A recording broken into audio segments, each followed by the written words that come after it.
how powerful you really are. But once you figure out your brain, you become unstoppable. There's something inside of us, we humans, that is so powerful. It is so beautiful. It is so ancient. It is so precious. The most powerful instrument in the universe is the subconscious mind. The subconscious. Your subconscious mind. The subconscious mind. Subconscious mind. The subconscious mind. The subconscious mind. The subconscious mind. You control your story, nobody else.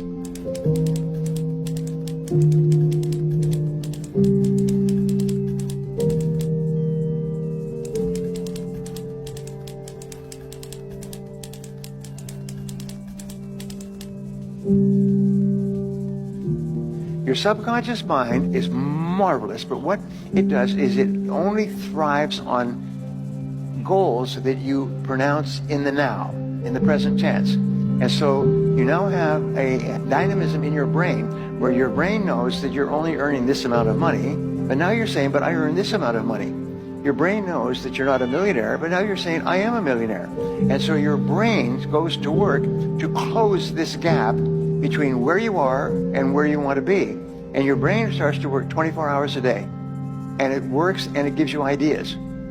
If a person would sit down and let their body relax, totally relax, and then start to visualize in their mind, see themselves the way they want to see themselves. Now understand that that's a picture in your mind, and then take that picture and describe it, write it out in the present tense. I am so happy now that I see myself, and write it out. Start to read it, and read it, and read it, and read it every day. Carry it around and keep reading it.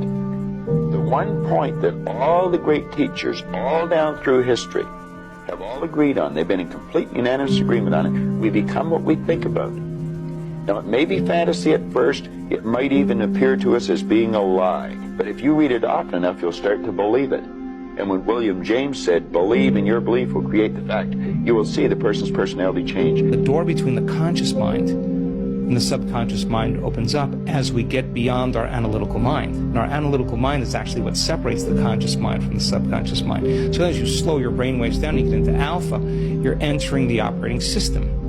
And that's where you can rewrite a new program. That's where you can rehearse a new script. Some people can get to the point where they're so relaxed that the body's in a light sleep, and yet they're conscious and awake, and now they're in this theta brainwave pattern. And in theta, that's a hypnotic state. We're very suggestible to our thoughts. We're very suggestible to information in that state. And that state then is where we see the most change take place. And so the person can literally change from the inside out when they learn how to get into the operating system. Each person here has a what is called the superconscious mind. And this mind has been talked about for 5,000 years, and some call it the oversoul, and some people call it the God mind, some people call it God, spirit, whatever it happens to be.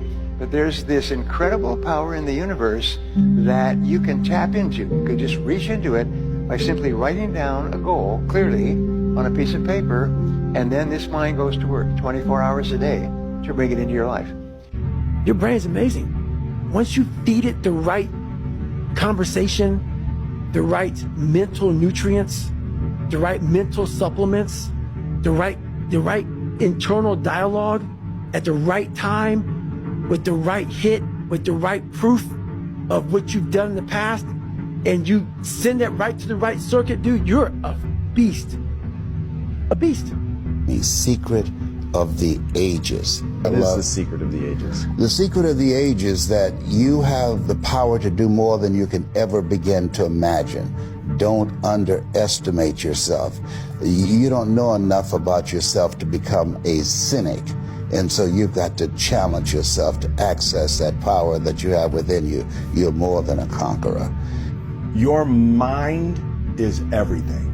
There's a road to every place on this earth. From this city, you can become anything that is available on this earth. And it's like the pathway is it's your mind. It's like, you know, you absolutely have to educate your mind, and the recognition that the only limits are your thoughts. If you think you're in a up situation and you'll never get out, you're gonna make that true. There's a verse in the Bible that says, as a man thinketh, so is he. So whatever you're thinking about, that's who you will become. Because thoughts lead to actions, actions lead to habits, habits lead to lifestyle. And that lifestyle is what dictates who you are. Around 2010, 2011, I went through this huge spiritual thing where I became obsessed with the power of the mind. I got into it deep, like really deep, just meditation, visualization, and just realizing how powerful our minds actually are, like how we really do paint our world with our thoughts and our level of self-belief. It's all internal, right? If you finish a marathon in first place, no one comes along and drips dopamine in your ear. You self-generate that. It's all internal. It's all about your internal representation. Now, that doesn't mean that there aren't good and bad events in life, but the fact of the matter is that if you set the next milestone as just outside the distance of what you're comfortable with, and you make it there, if you allow yourself a moment to register that win, you get energy to then set the next milestone and achieve it. That energy is dopamine converted into epinephrine, into adrenaline. If you cannot control your own mind, then you are just a feather in the wind of life. Because your own mind is the only thing you can control. You can't control the weather. You can't control people. You can't even control whether your heart stops beating. You might have a heart attack tomorrow. You can't control anything besides what you think. If you cannot control your own mind, then you go through life with zero control, zero influence. You can't control anything. You're just a feather in the wind, waiting for life to blow you from happy place to sad place to happy place to sad place, completely hoping on the gods to be fortunate to you, because if any genuine discomfort comes your way, you're fucked. It is trained, like everything else in life. It is trained. So if you find yourself not appreciating what you have until it's gone, then you must blink and cure your brain. If you find yourself unable to focus or concentrate on tasks, you must blink and cure your brain. If you find yourself unable to go and dedicate yourself to something you don't want to do, you must blink and cure your brain. Your brain is the most powerful weapon in the world. Once you put away your phones and your computers and all that shit we have nowadays, yeah, it's great. We're up to date, but your brain is the only thing you have when you're going through depression, when you're going through hard times, when you're going through death. You can't Google that shit, man. You're alone. You're alone. You may have a shrink you're going to, you may have a best friend you're going to, but there's 24 hours in the day where you're alone in this brain. And your brain is talking to you in all kind of ways. And it wants to control you and pull you in these different pockets. If you can't control your own brain and your brain controls you, you're fucked. You got to tell your brain where you want to go and how you want to go and how you want to get there. You got to control it. If not, it's over. Have you ever heard of the expectation effect? The expectation effect is a theory in psychology where a group of people who were gluten intolerant were given food that they were told had gluten in it. This food was actually gluten-free, but a few minutes after consuming the food, the group of people started to have the symptoms that they would if they consumed gluten. They broke out in rashes, they had nausea, bloating, upset stomach, all of the symptoms that they would have normally had from consuming gluten, but this food was absolutely gluten-free. And what this theory proves is that what your brain believes will proceed. See, your brain is constantly making connections. It's constantly giving you confirmation of what works and what doesn't. So the same thing can be applied to success. If you believe that it's not going to work, your brain will find more confirmation on that. It will find more reasons to convince you that things aren't going to work, and ultimately things will not work. But the same goes hand in hand with believing that you can. Believing that you can be successful if you want to be. Your brain will make new pathways and new confirmations to confirm that belief process. What you believe to be will be. Your reality is literally shaped by you. The expectation effect. Total game changer. Well, how do you activate the superconscious mind? Here is the most powerful of all. We call this the master method of activation. It is called solitude. You activate the superconscious mind with solitude. Now, how do you use solitude? We call this go into the silence. Go and sit down quietly by yourself for 30 to 60 minutes. 30 to 60 minutes. Most people in our society have never sat quietly for 30 to 60 minutes in their entire lives. Yet I will tell you this method works 100% of the time. That any problem that you have, any difficulty, any challenge, any goal that you want to accomplish, if you'll go into the silence and sit quietly and then listen to the still small voice within. Listen to the still small voice within. This is the key. You will find that at a certain point, probably at about 25 to 30 minutes, your mind will go completely clear.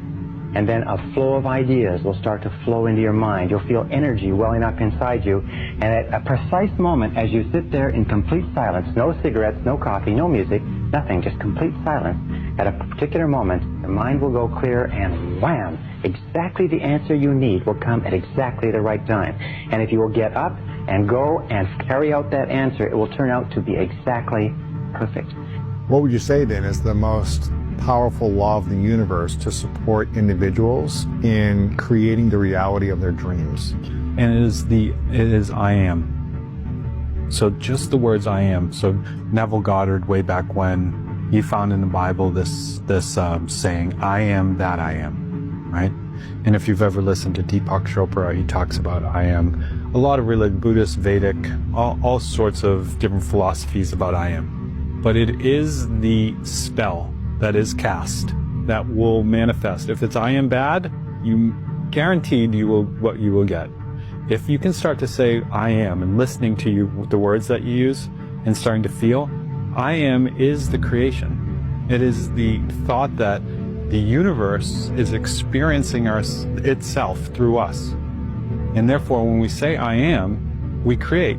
If you can see it in your mind, visualize it, it must happen. That's a law of the universe. You learn to work with these laws of the universe and everything becomes very easy for you. The law of the universe, if you can see it, it must happen. They have to fulfill your order. So I want you to think about what it is you want, but be specific. See it as already done, already accomplished. Don't worry about how it's going to happen. Some people say, well, I got to do this and this and this to make it happen. Then you're limiting them to saying that's the only way it can happen. See it as already done, already accomplished. They will make it happen in ways that you would never, ever imagine. This is the law of attraction. I mean, you have to, in the struggle, you know, when things are going good and you visualize these good things happening, you visualize more good things happening, that's easy. What's not easy to do is when things are going bad and you're visualizing the good stuff. And that was what I was able to do. I was able to, you know, even though I was having these troubles at home, and even though I had no job, no security, you know what I mean, or whatever, didn't know what I was doing. If it didn't happen, but I still was able to feel like it was. Just like use my imagination, like a kid would use his imagination. I was basically just using my imagination. Let me tell you how manifestation works. People often talk about the fact you have to visualize where you want to be. And if you manifest, everything will come true. Sounds a bit airy-fairy, sounds a bit out there, but I'll tell you why manifestation is important. If you could view a movie of your life if you dedicated yourself, and juxtapose it against a movie of your life if you continue down the path you're on, which is semi-trying some of the time.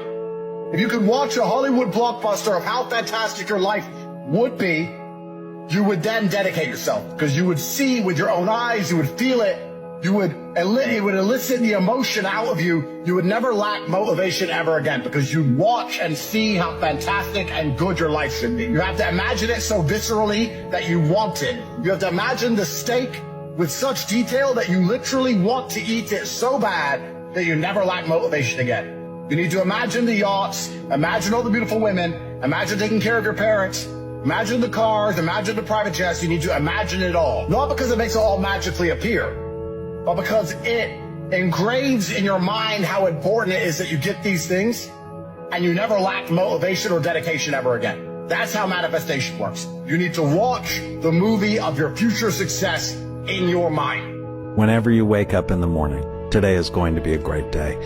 you have to nudge your brain, right? We have a conscious mind, we have an unconscious mind, we have a self-image, and your subconscious is paying attention to the words that the conscious mind is saying. And so if you're like, oh, I don't want to get out of bed, today's going to be a bad day, you're going to have a bad day because you just programmed your subconscious mind to do that. Every day when my feet hit the floor, today is going to be a great day. And then my favorite of all of them is when you go to bed at night. And bed is so important because if you want to have a good day, it starts the night before, is what went well today. So when I go to bed, I say a prayer and then I go, what went well? And I go on a treasure hunt because I'm purposefully looking for what are the right things that happened. Most people are missing something because they don't know who they are. They never examine themselves. They've never done this experiment on themselves. You create your own self. Most people are missing something because there's so much trapped in there. There's so much in you that God or wherever the hell you believe in you that you have not unlocked. God, I feel like I'm missing something. Yeah, because it's about 75% of you is still in there, still chained up because you just didn't want to find your willpower, didn't want to find your soul, your will, your heart, your determination, your guts, your courage. As a man thinketh, so is he. If you think it, that's the reality of your life. So if you think you're a failure, if you think you're a loser, if you think you are designed to live in a cubicle, then that will be the reality of your life. But if you realize that you can be whatever you want to be, and nothing's holding you back, and nothing's stopping you except you, then once you get out of your own way, the game begins. I mean, if you can see it here, and you have the courage enough to speak it, it will happen. So I see these shots, I see these sequences, and I don't shy away from them. A lot of times people believe in certain things, but they keep to themselves. They don't put it out there. If you truly believe in it, if you become vocal with it, you are creating that law of attraction and it will become reality. But you really don't know what you're capable of. Most people are way smarter than they give themselves credit for. Most people have abilities and talents that are untapped. You can do anything in this world, my friends. The secret is to actually believe that you can do it. Once you start believing that you can do stuff, your mindset changes. And I know it's hard to believe if all you've had are failures. It's really hard. It's hard to believe that you can do something when you've tried before and you've failed. But once you start believing, things will change for you, my friends. You are more powerful than you think you are. Confidence is huge.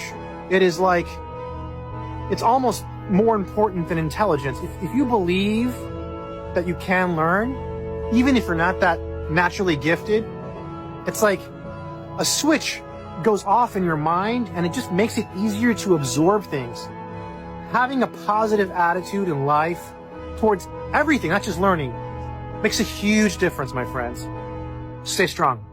That is where your power is. You can do nothing about the chapters that are behind you, but you have so much opportunity to write the best chapters that are in front of you.